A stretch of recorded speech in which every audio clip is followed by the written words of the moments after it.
하나님을 찬양하는 일은 그 자체로 보상이 되는 일입니다.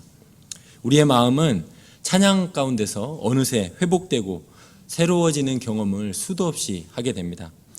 그러니까 성경에서 수도 없이 우리에게 찬양하라, 찬양하라 그렇게 요청하고 있습니다. 특별히 우리가 보는 시편, 오늘 147편을 포함하고 있는 146편부터 150편까지는 모두 할렐루야로 그렇게 시작하고 있습니다. 할렐루는 찬양하라, 할렐이라는 찬양하다라는 동사의 명령형입니다. 할렐루, 그래서 찬양하라. 야는 여호와를 줄임말입니다. 그래서 여호와를 찬양하라, 그런 뜻인데, 시편 146편에 우리 성경 같이 볼 수 있으면 같이 눈으로 보시면 좋겠습니다. 146편에도 시작을 보면 어떻게 되어 있죠? 할렐루야, 내 영혼아 여호와를 찬양하라. 또한 오늘 읽었던 147편 시작도 할렐루야, 우리 하나님을 찬양하는 일이 선함이요 찬송하는 일이 아름답고 마땅하도다. 148편 1절에도 할렐루야, 하늘에서 여호와를 찬양하며 높은 데서 그를 찬양할지어다. 149편에도 할렐루야, 새 노래로 여호와께 노래하며 성도의 모임 가운데서 찬양할지어다. 그리고 마지막 시편 전체의 마지막이죠. 150편에 할렐루야, 그의 성소에서 하나님을 찬양하며 그의 권능의 공창에서 그를 찬양할지어다. 이렇게 계속해서 하나님을 찬양하도록 요청하고 있습니다. 특별히 오늘 읽었던 147편도 할렐루야로 시작해서 할렐루야로 끝났는데 150편에는 할렐루야가 마치 저희 신학교 교수님이 그렇게 비유하시더라고요. 마치 불꽃놀이 폭죽처럼 할렐루야가 빵빵빵빵빵 터지면서 마지막 150편 마지막 절에 이제 10편의 마지막이자 150편 마지막 절에 이렇게 말합니다. 호흡이 있는 자마다 여호와를 찬양할지어다. 할렐루야. 그러니까 할렐루가 있는데 또 할렐루야 이야기하는 거죠.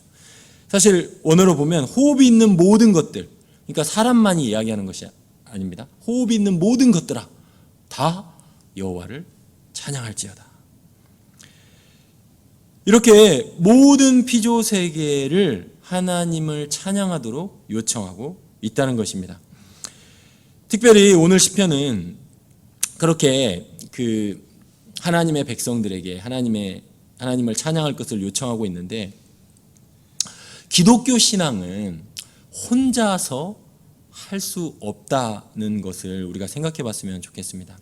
성도들이 함께 모여서 우리가 지금 이렇게 아침 기도회로 모였잖아요. 물론 집에서 혼자 성경 보고 말씀 보고 찬양하고 할 수 있죠. 그렇죠? 그런데 기독교 신앙은 혼자서 성장할 수 없습니다.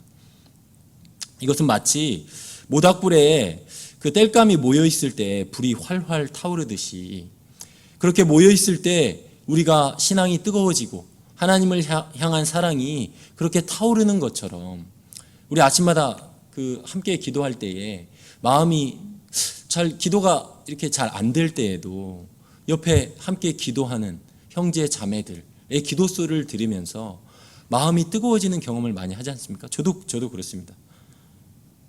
기도가 잘 안 될 때에도 함께 기도하는 가운데 마음이 뜨거워지고 다시금 신앙을 회복하는 그러한 경험을 많이 하게 되는데, 이러한 땔감이 나무 토막이 혼자 떨어져서 그렇게 있으면 어떻게 되죠? 금방 식어지고 불이 꺼지게 된다는 것입니다.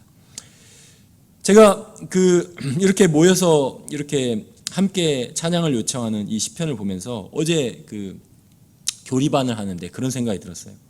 요즘 제가 사무실을 지키고 있잖아요, 혼자 다들 가져가지고.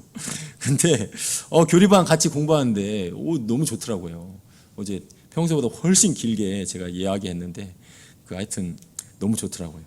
근데 이렇게 함께 예배하고 함께 이렇게 소그룹으로 모여서 그렇게 삶을 나누고, 또 이렇게 좀 마음이 침체된 분들도 있고 또 어려운 분들도 있고 여러 가지 걱정이 있는 분들도 있지만, 함께 모여서 하나님의 그 진리와 하나님이 어떠하신가를, 또 하나님이 어떤 일을 행하셨는가를 함께 나누면서 우리의 영혼이 살아나는 것을 여러 차례 경험하게 된다는 것입니다. 그러므로 이러한 예배 모임을 소중히 여기시기 바랍니다. 열심히 참여하시기 바랍니다. 자, 이제 시편으로 들어가겠습니다. 오늘 시편은 크게 세 부분으로 나눌 수 있습니다. 1절에 보면 하나님을 찬양하도록 이렇게 요청합니다. 할렐루야. 하나님을, 제가 이거 노래로 한번 해볼게요. 할렐루야. 우리 하나님을 찬양하는 일이 선함이여 찬송하는 일이 아름답고 마땅하도다 하면서 이렇게 찬양을 요청하고 있습니다. 이게 한 부분이에요.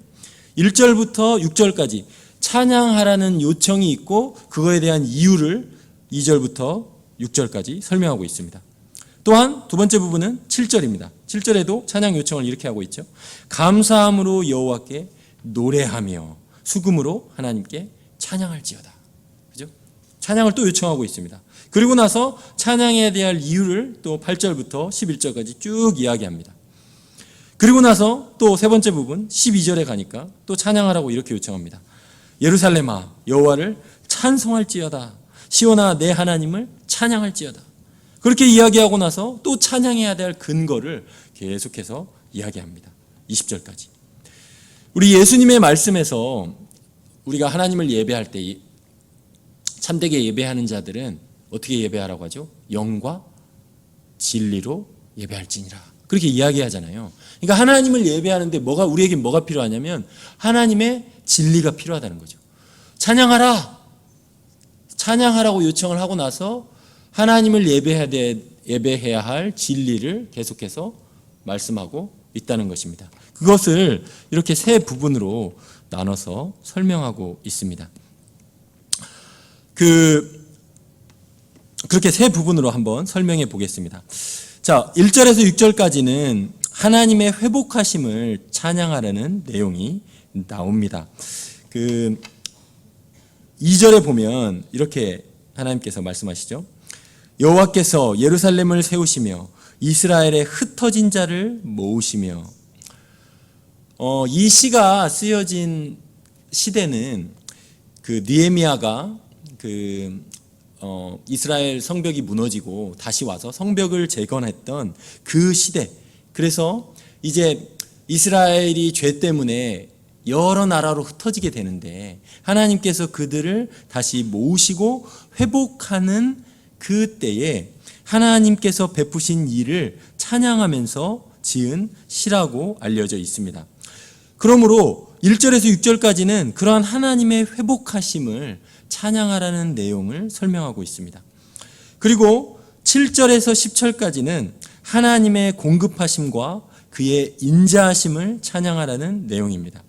그리고 12절부터 20절까지는 교회에 베푸신 구원과 그 번영을 찬양하라고 그렇게 요청하고 있습니다. 먼저 이제 1절부터 살펴보겠습니다. 1절에 할렐루야 우리 하나님을 찬양하는 일이 선함이요 찬송하는 일이 아름답고 마땅하도다. 하나님을 찬양하는 일에 대해서 세 가지로 설명하고 있습니다. 첫 번째는 하나님을 찬양하는 일이 선하다. 그죠? 선하다. 좋다. 이렇게 이야기하고 있고, 두 번째는 하나님을 찬양하는 일이 아름답다. 이야기하고 있고, 세 번째는 하나님을 찬양하는 일이 마땅하다라고 말하고 있습니다. 하나님의 형상대로 창조받은, 지음을 받은 피조물로서 하나님을 찬양하는 일은 당연합니다. 마땅합니다. 그죠? 그것이 하나님이 우리를 창조하신 목적입니다. 지금도 모든 피조 세계는 하나님을 찬양하고 있잖아요. 그죠? 새소리로, 바람으로, 자기 꽃들의 자기 여러 가지 모양으로 지금도 피조 세계는 하나님을 찬양하고 있습니다. 당연히 우리들도 그러한 이유 때문에 하나님을 찬양해야 됩니다. 그런데 그뿐만 아니라 우리는 특별하게 하나님과 언약을 맺은 하나님의 백성이기 때문에 더욱 하나님을 찬양해야 됩니다. 2절 말씀에서 여호와께서 예루살렘을 세우시며 이스라엘의 흩어진 자를 모으시며 상심한 자를 고치시며 그들의 상처를 싸매시는 도다 말씀합니다. 찬양의 이유를 이렇게 설명하고 있습니다. 여호와께서는 죄 때문에 흩어진 자들을 그의 은혜로 모으셨습니다. 그들을 불러 거룩한 처소로 인도하셨습니다. 또한 상심한 자들을 고치시며, 우리가 찬양하는 가운데 그러한 은혜를 받지 않습니까? 하나님을 찬양하면서 정말 우리의 마음이 회복되고 우리의 마음을 치유하시는 하나님을 경험하게 됩니다. 그들의 상처를 싸매시는 하나님을 경험하게 됩니다. 하나님의 성령님을 통하여서 우리를 위로하셔서 하나님은 우리를 치료하십니다. 죄로 얼룩진 그러한 우리의 상처와 아픔이 어느새 성령님의 은혜로 깨끗하게 씻어지게 됨을 경험하게 됩니다. 계속해서 4절과 5절에서 이렇게 말합니다. 그가 별들의 수효, 수를 세시며 그것들을 다 이름대로 부르시는도다. 우리 주는 위대하시며 능력이 많으시며 그의 지혜가 무궁하시도다. 능력이 많으신 하나님께서는 별들의 수를 정하시고 그 수를 세십니다. 그뿐만 아니라 그러한 높으신 하나님께서, 창조주 하나님께서 자신을 낮추셔서 이 땅에 있는 상심한 자들의 심정을 공감하시고 헤아리시며 귀를 기울이시며 그들의 상처를 싸매십니다. 놀랍지 않습니까? 우리의 상처를 공감하시고 우리의 상처를 싸매시는 분이 이 별들을 지으시고 그 별들의 수요를 세시는 창조주 하나님이시라는 겁니다. 계속해서 6절은 이렇게 말합니다. 여호와께서는 겸손한 자들을 붙드시고 악인들을 땅에 엎드러 들이시는도다. 겸손한 자들, 그 중의적인 의미가 있는데요. 겸손한 자들은 또한 고통받고 있는 자들, 고난받고 있는 자들, 이러한 뜻도 있습니다. 그렇게 아파하고 그러한 낮은 자들을 하나님께서 붙드십니다. 그 능력의 손으로 붙드십니다. 그러자 다시 7절에 와서 이렇게 외치는 거죠. 감사함으로 여호와께 노래하며 수금으로 하나님께 찬양할지어다. 기독교는 노래하는 종교입니다. 그렇잖아요. 하나님께 끊임없이 노래를 불러서 하나님께 찬양과 감사를 올려드리는 거죠.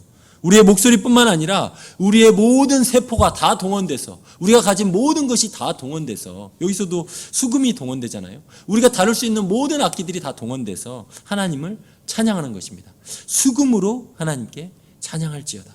정말 마음으로부터 정말 하나님의 그 은혜가 감사해서 하나님을 찬양하게 된다는 것입니다. 자, 그렇게 또 찬양을 요청하고 또 이유들을 설명합니다. 8절에 그가 구름으로 하늘을 덮으시며 땅을 위하여 비를 준비하시며 산에 풀이 자라게 하시며. 때로 우리의 마음이 구름 낀 하늘처럼 답답하고 어두워지는 것을 경험하게 됩니다. 우리 자연 만물을 보면 그렇잖아요. 벌써 먹구름이 끼면 우리 기분이 그렇게 썩 좋지는 않잖아요. 그죠? 그런데 그러한 구름이 없다면 이 땅에 비는 없는 거죠. 그러면 생명의 약동은 없는 거잖아요. 그죠? 영적인 그러한 은혜를 생각해 본다면 그러한 구름을 통해서 하나님은 땅에 비를 준비하시고 풀이 자라나게 하셔서 생명이 돋아나게 하십니다.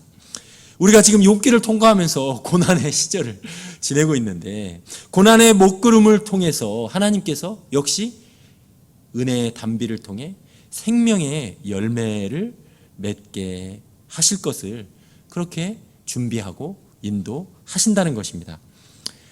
9절 말씀에서 이렇게 말씀합니다. 들짐승과 우는 까마귀 새끼에게 먹을 것을 주시는도다. 우는 까마귀 새끼에게 먹을 것을 주시는 분, 그죠? 까까 하는데 먹을 것을 주시는 분이 하나님이세요. 근데 이것을 어떤 주석자는 이렇게 말씀하시더라고요. 매튜 헨리라는 주석자는 이렇게, 우는 까마귀 새끼에게 먹을 거를 주시는 분이, 까까 하니까 먹을 거를 주시는 분이 밤낮 부르짖는, 자신의 고통과 자신의 아픔 때문에, 자신의 자녀 때문에, 자신의 그 영혼 때문에 힘들어서 하나님 아버지께 밤낮 부르짖는 하나님의 자녀의 기도에 어찌 응답하지 아니하겠는가? 어찌 속히 응답하지 아니하겠는가? 자연 만물을 보면 그러한 선하신 하나님을 떠올리게 된다는 것입니다. 계속해서 이렇게 말합니다. 10절 11절에 여호와는 말에 힘이 세다 하여 기뻐하지 아니하며 사람의 다리가 억세다 하여 기뻐하지 아니하시고, 그죠? 아니하시는 걸 먼저 말합니다. 그리고 나서 여호와께서 기뻐하시는 걸 말씀합니다. 여호와는 자기를 경외하는 자들과 그의 인자하심, 헤세드입니다. 하나님의 언약적인 사랑, 하나님의 신실하신 충성, 그 인자하심을 바라는 자들을 기뻐하시는도다. 까마귀 새끼를 떠올려 볼 수 있죠. 그죠? 우리가 진짜 까마귀 새끼처럼 먹을 것이 진짜 필요해요. 하나님, 저 이 기도에 응답이 필요해요. 하나님, 저 이게 필요해요. 라고 하나님께 그 부르짖는 그 하나님의 인자하심을 바라는, 하나님의 그 언약적인 사랑을 기대하는 하나님의 백성들에게 하나님은 인자하심을 베푸시고 그것을 기뻐하신다는 것입니다. 인간이 자랑할 만한 그러한 것들, 말에 힘이 세다 하여 기뻐하지 아니하시고 사람의 다리가 억세다 하여 사람이 그 자랑할 만한 그러한 것들을 기뻐하지 아니하시고, 하나님께서는 하나님의 인자하심을 바라는 자들, 그러한 자들, 주님을 그렇게 바라보는 자들을 기뻐하신다 말씀합니다. 그러므로 하나님을 찬양하라는 것입니다. 그래서 다시 세 번째 찬양 요청이 이어집니다. 12절 말씀. 예루살렘아 여호와를 찬송할지어다. 시온아 내 하나님을 찬양할지어다. 아까 말씀드린 대로 이 시는 느헤미야가 돌아와서 성벽을 다시 건축할 때에 지어진 시라고 말씀드렸습니다. 그래서 13절에 그가 내 문빗장을 견고하게 하시고 내 가운데 있는 너의 자녀들에게 복을 주셨으며, 예루살렘 성벽을 보면 그 적군들의 공격을 막기 위해서 그 시간이 지나면 문을 닫고 문 빗장을 걸어 잠그잖아요. 그죠? 그렇게 하나님께서는 예루살렘을 적으로부터 보호하시기 위해서 하나님의 백성들, 하나님의 교회를 문빗장을 견고하게 하심으로 보호하신다는 것입니다. 그러면서 계속 말씀합니다. 14절에 내 경내를 평안하게 하시고 아름다운 밀로 너를 배불리시며, 그들을 돌아오게 하셨고 이제 그들에게 평안을 주시고 그들을 배불리게 하십니다. 그의 명령을 땅에 보내시니 그의 말씀이 속히 달리는도다. 말씀이 속히 달린대요. 마치 말처럼. 그죠? 하나님의 말씀이 어떻게 자연 만물을 다스리는지를 보여주고 있습니다. 보세요. 하나님의 말씀이 달리는데 그렇게 달려서 어떠한 일을 이루시는지 그 다음 구절들이 설명하고 있습니다. 눈을 양털같이 내리시며 서리를 재같이 흩으시며 우박을 떡 부스러기같이 뿌리시나니 누가 능히 그의 추위를 감당하리요. 그의 말씀을 보내사 그것들을 녹이시고 그 얼었던 것들이 다 녹고 바람을 후 불게 하시니 생명의 물이 생명수가 흐르게 하신다는 것입니다. 그는 여전히 지금 이 순간에도 자신의 말씀을 통하여 만물을 다스리고 계십니다. 그 미국 건국에 기여했던 수많은 그 건국의 지도자들이 그 무늬만 기독교, 그러니까 이신론을 믿고 있었거든요. 하나님은 이 땅을 다 창조하시고 그냥 마치 시계처럼 시계를 만들어 놓으면 그냥 알아서 돌아간다. 하나님은 이 세상에서 손 떼고 계신다 라고 하는 것을 믿었는데 오늘 말씀을 보니까 그렇지 않잖아요. 그죠? 하나님께서는 지금도 말씀을 보내셔서 태양이 뜨게 하시고, 그죠? 때가 되면 비를 내리시고, 그죠? 우박을 녹이시고, 그렇게 바람을 불어서 물을 흐르게 하시고, 그렇게 하신다는 것입니다. 지금도 하나님께서는 그 살아있는 말씀으로 이 땅을 다스리고 붙들고 계신다는 것입니다. 마치 이것은 우리 그리스도의 복음의 시대를 살고 있는 우리에게 이렇게 말씀하시는 것 같습니다. 복음의 말씀이 정말 굳어졌던 우리의 마음, 그 믿지 않고 있던 남편의 마음, 우리 자녀들의 마음을 녹이시고 성령의 바람으로 우리 마음에 생수가 흐르도록 그렇게 역사하시는 복음의 능력을 떠오르게 합니다. 그의 말씀의 은혜를 특별히 이렇게 하나님의 백성들에게 주시면서 하나님의 능력을 보여주십니다. 19절 말씀, 그가 그의 말씀을 야곱에게 보이시며 그의 율례와 규례를 이스라엘에게 보이시는도다. 그는 어느 민족에게도 이와 같이 행하지 아니하셨나니 그들은 그의 법도를 알지 못하였도다 말씀합니다. 하나님께서는 특별히 하나님의 백성들에게 이렇게 말씀의 은혜를 베푸시고 그 말씀을 깨닫게 하시고 하나님을 여전히 찬양하면서 오늘 하루를 살아갈 수 있도록 그렇게 우리를 인도하신다는 것입니다. 그러므로 시편 기자는 마지막으로 끝에 붙이죠. 할렐루야, 여호와를 찬양하라. 오늘도 이렇게 하나님을 찬양하는 하루가 되었으면 좋겠습니다. 오늘 이 시편을 끊임없이 떠올리면서 생각 안 나면 다시 한번 핸드폰으로 보시면서 묵상하시면서 이 세 파트 생각하시면서 하나님을 찬양하는 하루를 보내면 좋겠습니다. 하나님의 회복하심과 공급하심과 특별히 그의 교회를 보호하시는 하나님의 은혜를 기억하시면서 온종일 하나님을 찬양하는 복된 하루가 되기를 축원합니다. 기도하겠습니다.